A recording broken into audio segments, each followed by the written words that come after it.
is called Kermit the Hermit by Bill Peet. Have you heard this one already? I'm going to read this to my boys and thought maybe you would like to hear it too, Garner.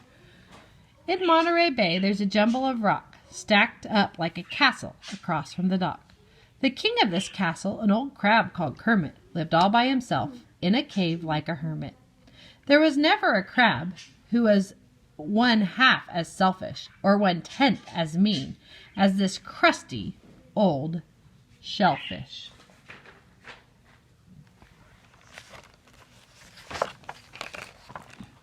What made Kermit greedy and grumpy that way was the shortage of food everywhere in the bay.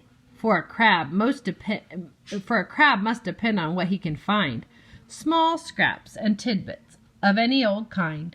To Kermit, each day meant a fight for survival, with every last seagull and crab as a rival. A rival means an enemy.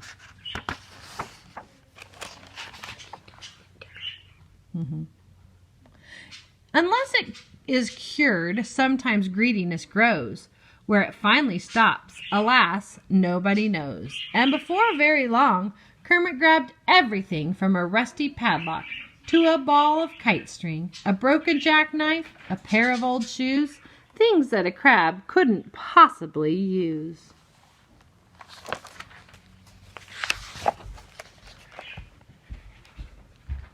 And his cave was soon crammed without 1 inch to spare.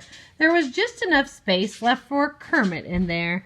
Like any old miser, he wanted a lot of something or other. He didn't care what. I don't even see. Where is he? Oh, there he is. He's at the very top. And he'd have been greedy the rest of his days if an odd twist of fate hadn't changed Kermit's ways. This remarkable change in old Kermit began with an everyday thing, just a battered tin can. A pork and bean can that had been tossed away far out in the sand dunes that bordered the bay. The crumpled tin lid caught the sun's bright reflection, which caused it to sparkle in every direction. And since the old miser had never been told that bright things that glitter are not always gold, he supposed that it must be some valuable thing, that someone had lost a gold watch or a ring. So he crawled off the rocks and out onto the land, then over the hilly broad stretches of sand.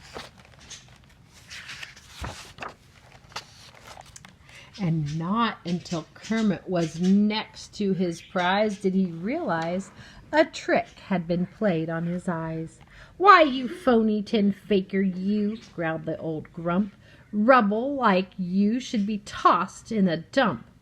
Just then, as he turned to start back for the bay, the crab spied a dog who was heading his way. The dog was exploring and trying out smells, sniffing at driftwood and empty clam shells. One sniff at the can told him what had been in it, so then he turned to sniff at old Kermit a minute. In one grab, the crab gave the dog a sharp nip on his sensitive nose, and he let out a yip. "That'll teach you," he snapped, "to go sniffing at me." And then he turned around to head back for the sea. But the dog made a leap, seized the crab in his jaws by the back of the shell beyond reach of the claws. "Put me down!" cried the crab. "Put me down, you big brute, or I'll give you another good pinch on the snoot." But the dog paid no heed to the old Kermit's command. He set to work digging a hole in the sand. The crab guessed at once it was not just a cave. It was going straight down, so it must be a grave. "Oh, what a horrible end," Kermit said with a groan, "to be buried alive like a worthless old bone." Then, just as the dog dropped the crab in the hole, a boy happened by with a long fishing pole. "You old hound," he scolded, "what a mean thing! Now how would you like it what a mean thing to do. Now how would you like it if I buried you? You're too nice of a dog to do something like that. And he scooped up the crab in his tattered straw hat, trotted off down the beach to the edge of the sea, and flipping his hat, he set old Kermit free.